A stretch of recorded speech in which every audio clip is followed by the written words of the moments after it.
The volatility premium very simply says options tend to be overpriced.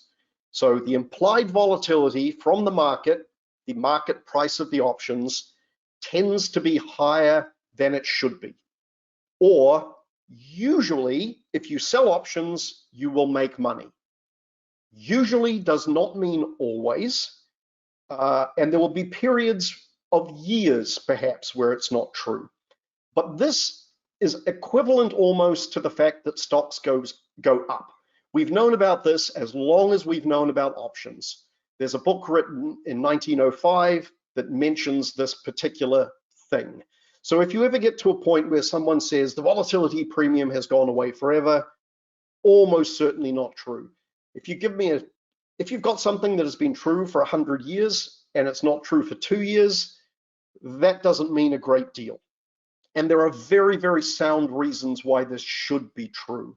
Remember, all of the power is with the buyer. So me as a seller, why would I give you that power without demanding an extra premium for it? So it's really the same as with insurance. The insurance holder has the power. They're the ones who can make money. So the insurance company charges you a premium. Options are just financial insurance, so it's natural for the seller to demand this premium. So this is not a mathematical phenomena. We're quantifying it in mathematics, but this is entirely based on human psychology.